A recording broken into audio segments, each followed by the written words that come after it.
Pripun pawartosipun? Alhamdulillah sehat, seger waras. Sampeyan berdua ya sehat ya, Mas? Nggih pangestunipun jenengan sehat walafiat. Prasaku saya lemu lho. Walah nggih Mas. Ning lemu sehat, lemu singset sampean. Nggih, sehat singset nggih tesih lincah. Heeh. Lek joget-joget ngeten iki pun to saged ngrubuhke panggung. Wah, tenan. Nggih no. Kowe emang roh wiwin sindenku, mbasa nyanyi nembang.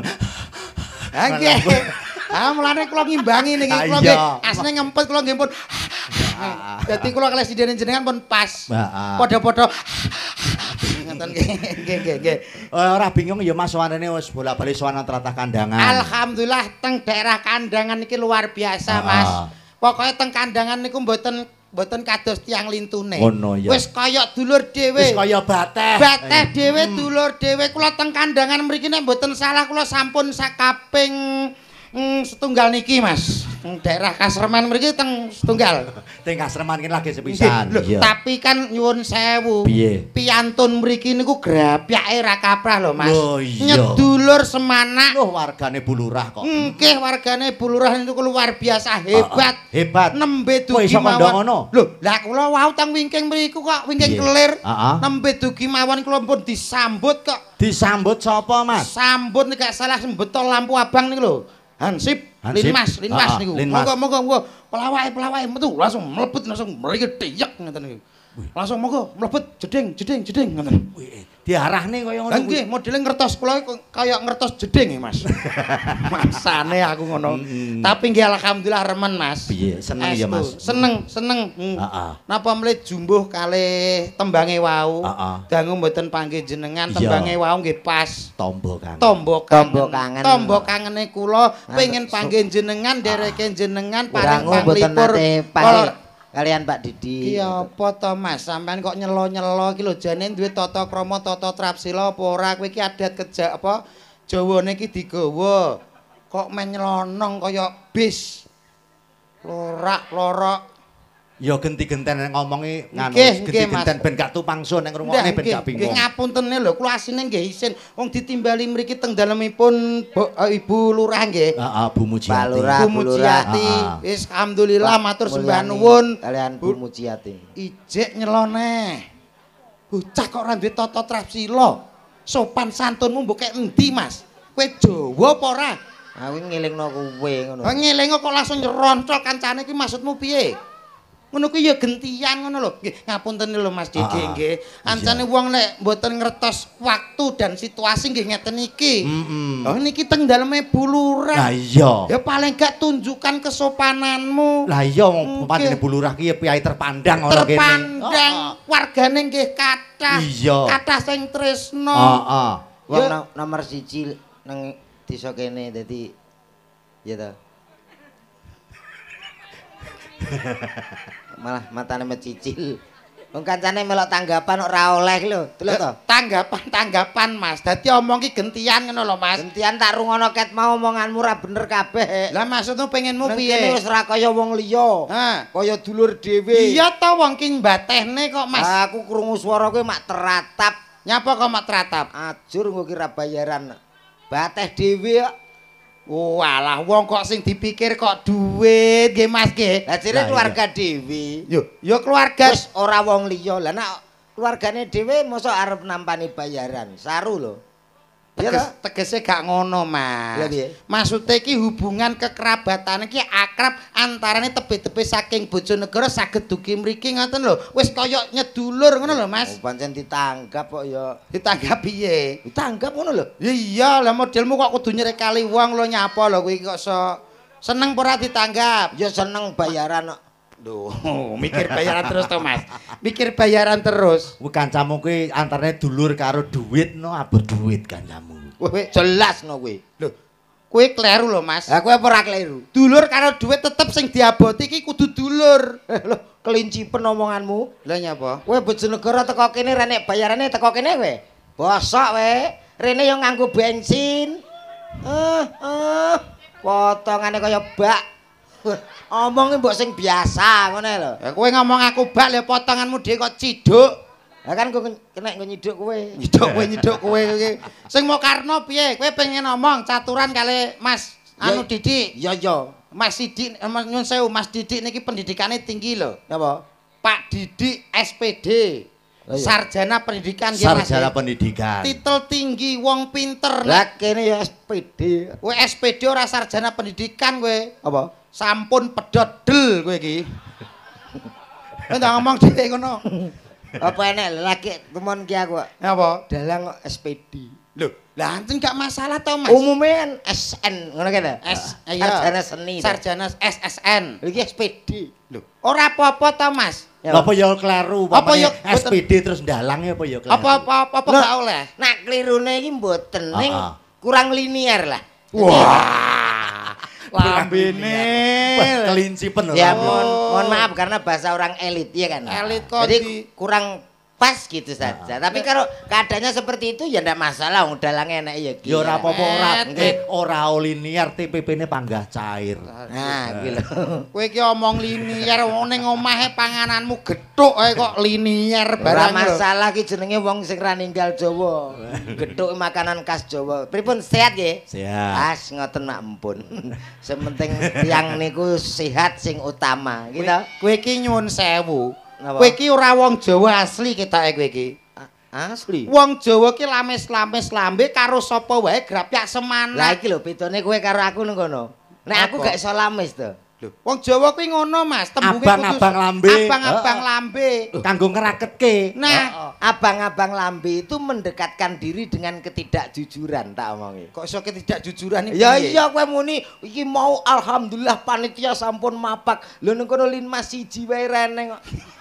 Lampu abang yo reneng, aku parkiran yo golek dhewe. Kowe ngerti nek nang kene sing beda siji. Apa? Suguhane nek nang kono-kono iki kan enek jajan, misale buah yo salah apa. Nang kene iki mau beda. Apa suguhane? Pencit. Yo kuwi sak yo jenenge. Sing nggone Pak Joko. Pak Joko. Pak Joko. Pak Joko ki pemborong pencit kok suguhane pencit gundulmu amblekno. Lho, kok ngerti wae? Lho, Pak Joko ki pemborong pencit sapa sing kene ora kenal Pak Joko? Pak Joko pencit, perkara Pak Joko dodolan pencit. Pencit. Wah, kuwi repot Pak Joko slamet ora dodol wedhus. Lah nyapa?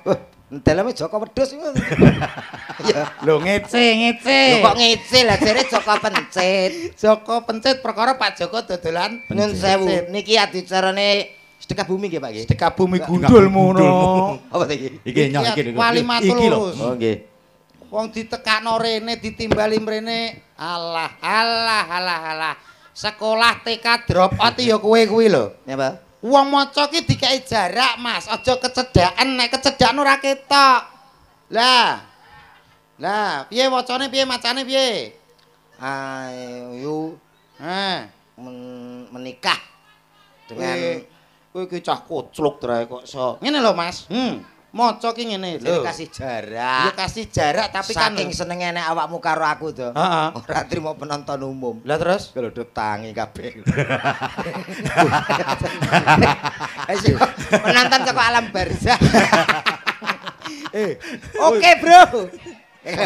Pendukungku kaya ngono lho to. Wis, muga-muga kabeh dadi wong sukses. Amin. Kalah minder deh. Kowe rong duwe sapa-sapa. Oh iya. Ya iya, weh tenang. Pendukungmu tangi kabeh sakmono kene. Lho sakmono kae lho Mas. Lah aku nek kadung muni ngono kuwi. Dadi sing turu-turu ki tangi kabeh. Kuwi kuburan no? Lho piye to iki? Lah mosok ngono hotel. Ora ngono. Saestu kula mboten ngertos, Mas. Oh lah matane. Ora dikei info lah tak kira ku yo mula kowe sak urunge ngomongi assalamualaikum salam. Iya. Assalamualaikum ya ahli kubur. Lan ugi ingkang teng ndure kuburan lho. Ngono. Berarti sing kae anu kanca-kanca nom-nom iya. Pro karo kowe. Kowe golek dhewe kono. Ora masalah. Wis peken kono ora masalah. Tetep sing ning ngarep iki lho sing pro karo aku. Iki ora wong liya lho, to. Ya piye? Sing delok iki keluargane Pak Lurah karo Bu Lurah tok. Mosok keluargane Pak Lurah Burah sak menten kathahe? Iki keluargane tok. Ayo sing turu-turu dibuka, Mbak, anake, Mbak. Lho yo ben bocah cilik turu kok kon gugah kok. Nyuwun sewu bapak-bapak, ibu-ibu ingkang teng ajeng. Assalamualaikum warahmatullahi wabarakatuh. Wis nyauri berarti pro. Alah kuwi umum kok. Umum piye? Umum wong salam ya dijawab ya umum. Cobi Bu, anu Bapak Ibu nyuwun suwantene jenengan nggih. Lek kula hae jenengan halo ngoten nggih. Alah angel iki. Angel piye? Lho, ben kowe ngerti nek aku ki yo ning kene yo akeh pro karo aku. Jajal. Nyuwun sewu sedaya. Hai. Iki mesti enek campur tangane karo nggonmu ka lho. Ora ngono aku. Lah nek nggonmu apa gelem muni? Lho. Ketoke sakmono tok tapi kompak lho, to. Jajal. Halo.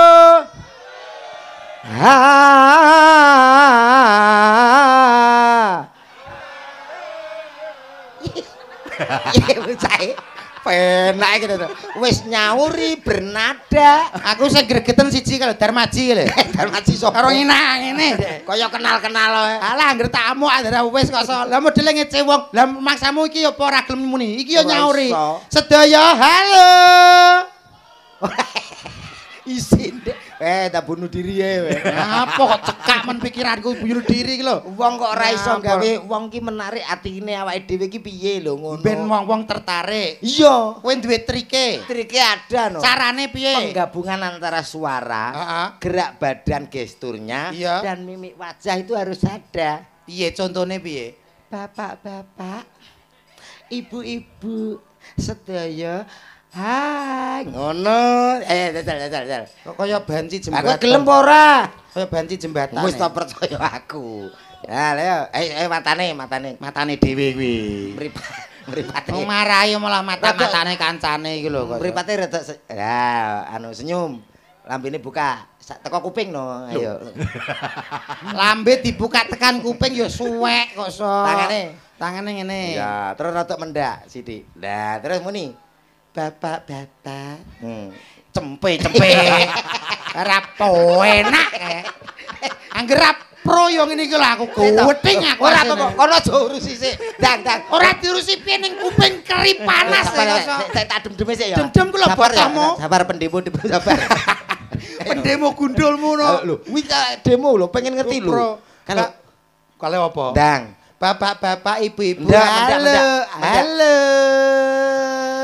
Ngene pamite jare ayah kerja. Wis tuwek anak-anak kok ya cek ngene. Ngene jare berangkat ngaten lho, Pak. Ayah kerja ya. Pamane aku anake. Ayah kerja ya, Nak. Kerja ning kene bae. Ngene bojone ya kalumangan iki. Aku jane sak menit tuwekku ora tau misuh. Dino iki pengen misuh aku. Losno Asu iki. Gregeten aku kirek. Kirek mbek asu ya padha wae. Lah ya wedhe sak grup. Modelmu kok ngece wong. Nyuwun sewu menika dicerana nganten nggih. Sing dados nganten nggih menika putranipun Bu Lurah. Nggih, Mbak Ayu kalih Mas Hamdan ATT. Mbak Ayu kalih Mas Agustina. Iki koclok iki bocah iki, Mas. Mbak Ayu Agustina. Nah, dadi siji to. Karo Mas Iman Hamdani. Iman po Imam? Iman Hamdani. Apik jenenge, Mas. Apik no. Ora kaya anakmu. Apa? Bocah cilik umur 2 tahun mbok jenakno prundul ki apa? Lah kowe ora ngerti sejarah kok. Sejarahe apa? Lho bojoku ki biyen nganggo operasi lho to. Operasi apa? Operasi kaisar. Kaisar gundulmu sesar. Yo sesar. Wong meteng ki sesar. Heeh, mula hati-hati. Wong Jawa aja ninggal Jawane. Jarene mbah-mbahku biyen, Pak. Nek bojomu meteng le, aja nutupi bolongan apa wae. Lah, kula ki lali. Dadi nek bojone meteng ora oleh nutupi bolongan apa wae. Bolongan apa wae. Lailane ngoten, Mas. Ha iki tikus kok riwa-riwi nang kamar, tak delok pojokane tak tutup ngono. Lah kok iso bojoku nglairno ki kangelan. Wis sulit, wis nek ngedeni 6 minggu. Wah, dadi sik to ngeden 6 minggu. Ngeden 6 minggu ki berarti apa mbok cor ngono to piye bojomu ki? Kuwi bojoku apa bojomu to? Bojomu. Lah ya kuwi bojoku kok kowe bingung lho. Bahape ngedene 2 tahun, bahape. Lho, tapi kuwi gak umum, Mas. Latihan bojoku ki gak umum. Wong kuwi ya tak tutup ora tak umumno. Umpama tak umumno tak ngono lho. Ha bojoku ngomoten 6 dina kita. Ha Ibu berusaha. Heeh, berusaha ngono gak metu-metu. Wis bismillahirrahmanirrahim tak jenakno perundul aku ngono. Akhire metu. Lahir tapi bocah kan putih kaya Cina ya ra. Putih apa ndase korengen tok ning kok kene ndase. Wis mari. Oh, wis mari berarti. Mari timbang anakmu. Lah ulu. Ula-ulun gundulmu ngono. Wis ireng. krungu ndangdut kok tolat. Ya anakku lho cerdas. Lah anakku cah polos kok. Polos potoke nyeplos kuwi. Tenan Mas iki tenan. Kowe nyek polos potoke nyeplos iki gundul. Lah umume bocah cilik krungu musik. Le joget le. Anakku ya terus ngene lho. Kuwi gak ya. Anake iki krungu. Anake dadak Karo wong ora. Tapi lek anak niki parah Mas. parah piye? Kudune bocah kan diwaris sopan santun, omongan sing sopan. Mboten anak niki. Wong bapake teko tek langsung anake muni kok, Mas. Piye anake komen? Ayah anjay. Ora apa-apa. Lah nyapa? Ini keluargaku tak losno ngono. Mula dongaku ra akeh to. Dongamu apa? Kanggo kaya nganteni muga-muga ndang cepet duwe momongan, gadah putra. Dadi putra sing sugih. Wis ngono to. Anakku ya ngono. Wis muga-muga dadi wong sugih le. Aku dongaku ra akeh. Dadi wong piye? Sugih. Ya niki jane bener Mas. Tapi kurang bener. Kurang bener. Kowe nek sugih tok, kuwi malah urung patek penting, Mas. Urung pat lho. Sugih ora penting. Lho, sing penting ki nyuwun sewu lek zaman era modern sekarang itu yang diutamakan adalah pinter. Muga-muga mantene duwe anak sing pinter. Muga-muga dadi sugih. Muga-muga anake pinter. Sing mirsani mugi-mugi sugih Allahumma. Mugi-mugi sugih. Seneng dhek. Kowe kok ketok kabeh botohmu kabeh iki to. Botohku kabeh ben kowe minder kok. Ya ta, ayo. Mugi-mugi sedaya dadi wong pinter. Ora nek sing jawab. Oh pancen penting sugih kok. Ya penting. Jenengan pinter sugih no. Penting sugih napa pinter? Aku. Nggih. Aku wong pinter. Pinter. Iso ndalang ki minangka Mas Didik ki pinter SPD gelare. Korban kedua. Iso korban kedua lho. Ayo penting sugih. Lek sugih nek gak pinter. Lah sakniki nek wong pinter tok ora sugih. Sing nanggap sampean ki sapa nek gak wong sugih? Wong pinter tok. Ora iso. Apa dibayar nganggo apa? Laptop. Iki logika, Mas. Hae. Siluman Gonggo. Panggil aku Alvin. Alvin kaya koral nek Alvin. Wis bener kowe ngomong sugih ki penting. Bener no. Malah penting wong pinter to, Mas. Pentingnya piye? Wis sugih sundha langit donyamu gedhe donyamu akeh. Tapi nek kowe ora pinter kowe diapusi wong sak donya entek donyamu, Mas kowe. Apus ana los. Sedina ping 3 apus ana. Saiki diapusi sesuk aku cek duwe sugih kok. Piye Mas ki Mas, tulungi Mas. Tulung apa klelep kowe? Lho. Maksudnya ki iwangi mbantah ngono lho. Kowe nek pinter tok ora sugih tok ora pinter, ora iso ngelola dhuwitmu, suwe-suwe dhuwitmu entek, melarat. Kan suwe, iya ta? Iya. Enak kata-kata suwe-suwe. Lha kuwi iso mbegetak taun lho to. Suwe-suwe, cek suwe. Sing penting sugih sik. Lho. Bocah iki kok kemelelet dina iki kowe. Saiki tak takoni kowe ndek anak cilik sekolah. Sekolah ki tujuane apa nek gak pengen pinter? Ora. Lho, anakmu. Lah anakmu mau sekolahno mben piye? Ya mben padha karo kancane ngono tok. Esuk nek kegiatan seragam adus, kowe pinter tak tapuki lho aku ngono. Aja pinter, penting sugih. Pak Modin, tulungi Pak Modin. Mbok dongak. Iya. Wis walan kowe. Kowe ketake kesurupan kowe. Kesurupan piye? Sugih penting lho to. Ya tetep penting wong pinter. Saiki kowe ngerti enek pepatah mengatakan. Pepatah apa? Tuntutlah ilmu sampai ke negeri Cina. Dadi awake dhewe kon pinter, kon sinau ngantek tekan Cina. Omonganmu lho keduren. Lah kowe teko kandangan nang Google Map. Lah kok teko Cina? Kowe nak takok piye? Kamu kok basa Cina kae langsung wae wo. Ya ta? Keminter. Tulungi ya Mas, aku Mas. Wong manfaat ki justru wong sugih. Manfaate apa? Upama ki ning kene Desa Kademen. Kademen gundul mono. Kandangan. Desane Mas, Kasreman, kandangan. Kasreman Kademen piye to kowe?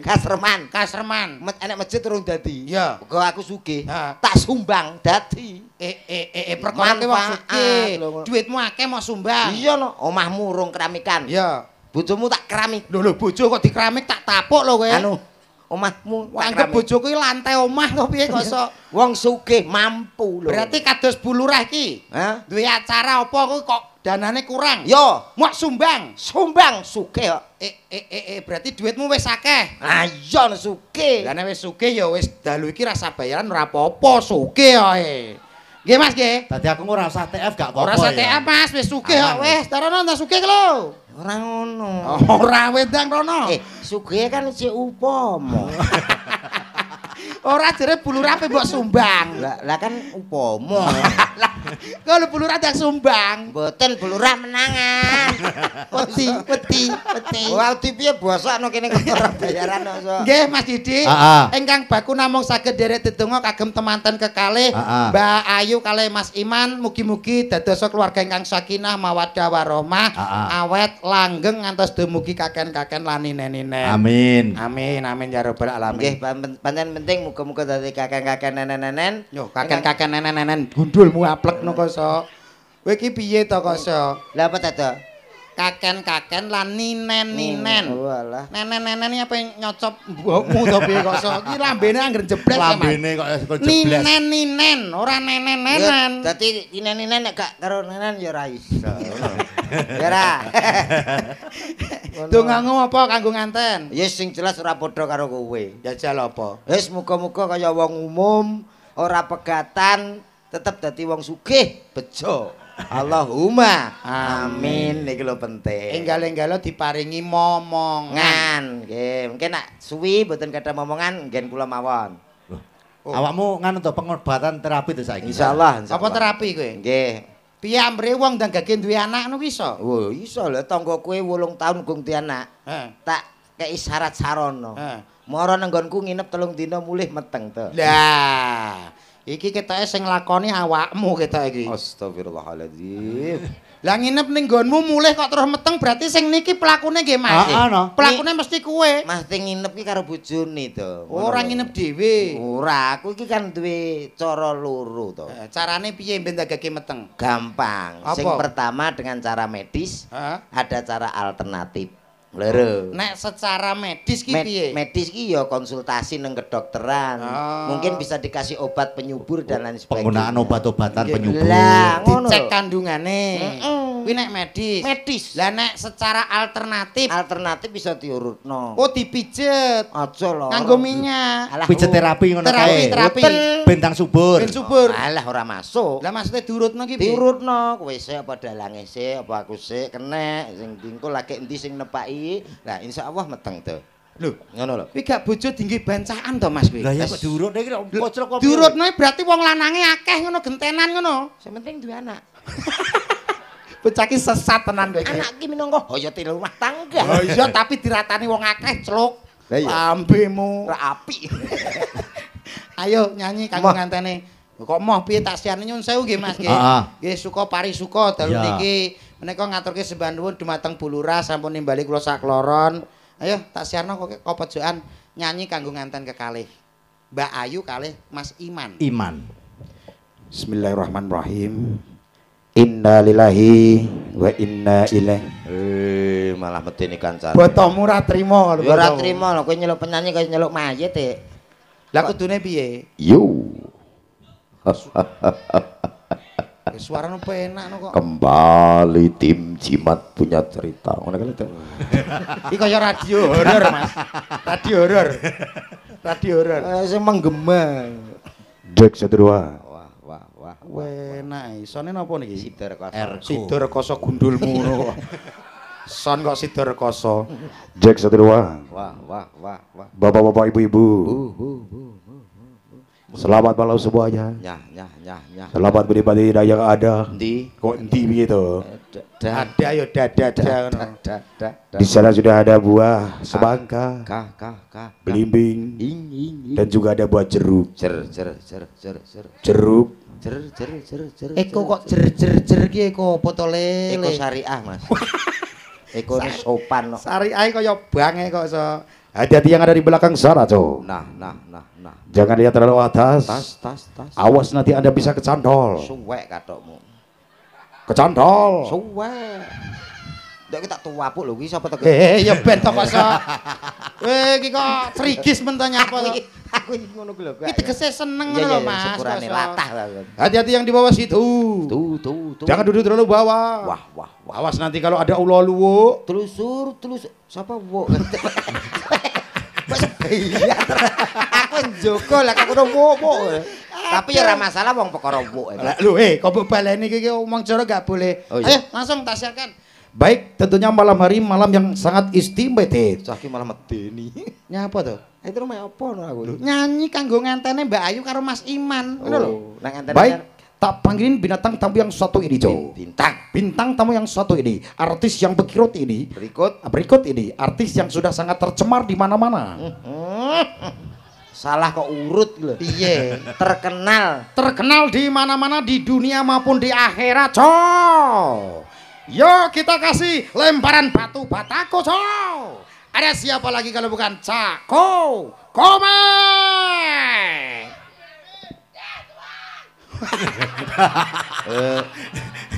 Saya tak ada. Gak boleh. Fanku. Fanmu kuwi. Waduh sakit kucing ya. Iki tegese seneng dekne. Seneng seneng ning. Bangga seneng ngono lho, roh kowe iki seneng. Iya. Kaya dulure dhewe. Ki nek desel tok seneng kok. Yo Cak Komet, sepote Mas, yo. Lendi. Saya tak ngenteni kanca-kanca lho. Oh iya. Ayo siap. Siapa ya sepote Mas ki? Yo Cak Komet. Dung.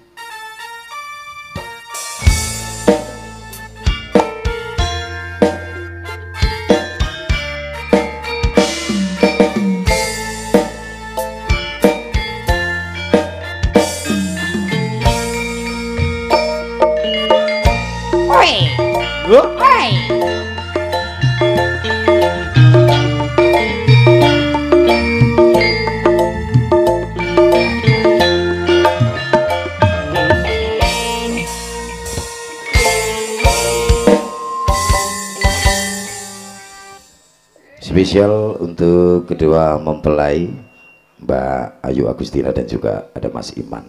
Sebuah lagu dari Bang Haji Roma Irama. Ada sebuah lagu apa ya? Duh kok apa iya iki lho sing cethone piye kok ya ngono to. Anu, istri Saleha sak pira Mas? Iki lho sik. Setiap keindahan. Tepuk tangannya mana Bapak Ibu? Perhiasan terindah hanya istri saleha.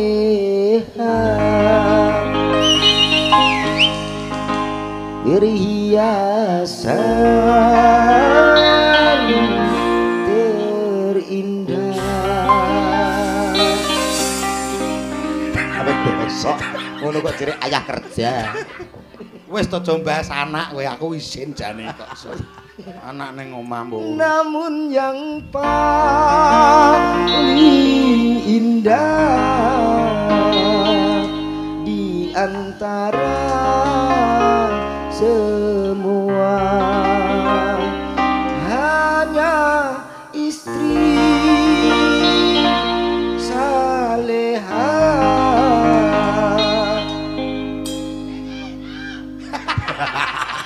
Penmu Mas. Everybody go.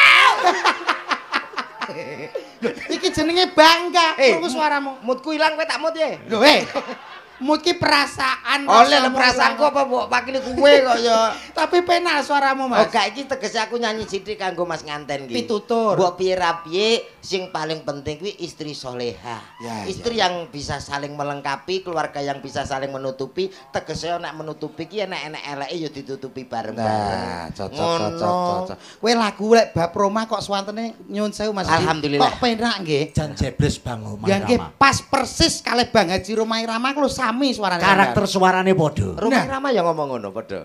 Oh, lah kowe tau petuk Roma Irama kapan? Dalam mimpi. Berarti nek lagu tentang Roma apal kabeh. Insyaallah. Weh, misalnya Roma ki menyanyikan lagu sing ceritanya tentang percintaan ya iso. Hidup tanpa cinta bagai taman tak berbunga. Hai begitulah kata para pujangga. Aduhai begitulah kata para pujangga. Taman suram tanpa bunga, hidup tanpa cinta bagai taman tak berbunga. Hai begitulah kata para pujangga. Aduh ben bongkok wis. Kowe apa nyiksa kancane? Lah ngene musik kok kowe bingung iki Lah lho. karepku garingan ben aku ngempasno kono lho Mas. Kendangmu kaya kena lemah ngono. Ya kendang kaya kudanan. Ancen kendange bar kena udan kok. Takon lagu aku ya padha karo nguyahi segara no. Wih, berarti kowe iso kabeh lagu. Insyaallah. Wih. Lah nek Roma sing ceritane temane tentang pitutur no ya nek. Ada. Piye kuwi? Yudi. Judi kok Yudi piye to iki? Lah ya sing judi sak bloke Yudi barang. Oh iya. Judi. Menjanjikan kemenangan. Judi. Menjanjikan kekayaan. Bokong. Bokong kita. Wah, aku pilek lho marai. Bohong kok bokong ya. Bohong. Ya, krungumu apa? Krunguku bokong ngono. Jaluk. Lho kok jaluk piye kowe iki sing ngomong kleru kok iso. Aku suwi ra pedhok kuwi ya. Lagu apa? Nasihat ya kaya ngono. Lah iki sesuai teng daleme bapak apa Ibu Lurah. Bu Lurah. Nek misale Bu Lurah temane pembangunan desa no ya nek. Enek Roma. Piye lagune? 1001 macam cara membangun balai desa, balai desa. Mau dibuat joglo atau biasa, terserah Bu Lurahnya. Ya ra. Yo iso sepurane yo Mat yo. Iki mau tak awur. Tawur piye kadung penak lho. Lah kok lagu pembangunan lho. Nyatane yo pas penak lho. Yo kudu Misale neh lagu Roma sing temane tentang transportasi kendaraan. Kuwi lagune anak-anak. Lagune piye? Becak, becak tak kandhani mung laku. Seta Pak, seta Pak, seta. Kendaraan to? Niki mentok iki. Kuwi mentok iki lek. Becak, Kuwi mentok. becak, becak. Wolah. Kuwi lagune cacilik mentok, mentok ya, Mbak. Mentok, mentok kandhani. Mentok kuwi lagune. Becak, becak tak kandhani. Boyo mentoke numpak becak. Mentoke numpak becak piye to Masa lambemu. mentok numpak becak ra oleh. Jajal lagu iki lho, tema iki nek kowe iso bayaranku dalu iki pen ra masalah. Yo, Tenan. disekseni wong semene mbane lho ya. Oke, deal. Ora mbadhok kowe engko. Ora mbadhok tuh, boleh melok tangga. Lagu sing temane sing menceritakan tentang banci, geblak kowe ra iso kowe. Iso. Lagu banci ra enek lho. Enek Piye lagune? Deni Canan. Dene Canan tau nyiptakno lagu banci ya, Mas. Urung tau tumun aku. Urung enek. Dawa-dawa ganduli. Dawa-dawa ngribeti. Apa iki? Nyantol-nyantol gekku. Gawe lakuku. Sing nyantol ya apa? Ya umpama diarakno Rono ya nyantol. Rono ya ra nyantol. Lambemu kok. Lho kuwi ganggu lho nek kanggo banci. Iki gak enak teko ndi kok. Lah mulane takok. Iki lho nek sinden ayu-ayu. Ya pancen wayang ya kudu nek sinden. Lho, iya maksudnya ayo ditanjake, dinikmati. Ayo tak nikmatane. Maksudnya dinikmati suarane kok nikmatane piye to? Alah swara to? Iya. Alah swara tok. Yo, lha apa njalukmu? Yen joget bar. Yo. Met kok met. Apa, Dik? Upama kok sinden cacahe 1 2 3 4 5 6 ki kok gelem kabeh karo kowe dadi bojomu kabeh. Apa yang kamu lakukan? Aku akan mencoba membuat jadwal. Loh. Jadwal apa kuwi? Jadwal untuk menggumbuli. Menggumbuli. Ya. Jadwale piye jadwale? Mau tak gawe nomah dhewe-dhewe. Mbok gawe nama dhewe-dhewe. Senin aku namae kene. Senin nang kene iki. Selasa, Iki. Rebu, Kemis, Jumat. Jemah. Ngono. Setu. Setu minggu aku libur. Piye to Mas? 6 ya. Sindene Mas Didi ki Iki 6 lho. Nggih pun ngertos. Dadi bojomu kabeh mau jadwal. Tak jadwal. Santi iki. Senin, Senin. Rere. Selasa aku nomah kene. Susi, Rebu, iki Kemis, Kemis. Lah iki Mbak Inces Jumat. Jemah. Heeh. Lah kae Setu. Setu minggu aku piknik. Leren no. Lah kae le bojomu sijine kae. Alah, Setu aku menyang ya bongko no aku. Lah nyapa kok bongko? Lah kena susu kadaluwarsa. Ambemu tak tapuk kowe iki. Kono ki anggere disediani dhuwit klitik ngono karo fresh care jos. Digawe apa? Lah kaya ngene iki iso glegek nek apik to. Ditanjake ingkang pundi riyen Mas iki? Monggo manut. Heeh.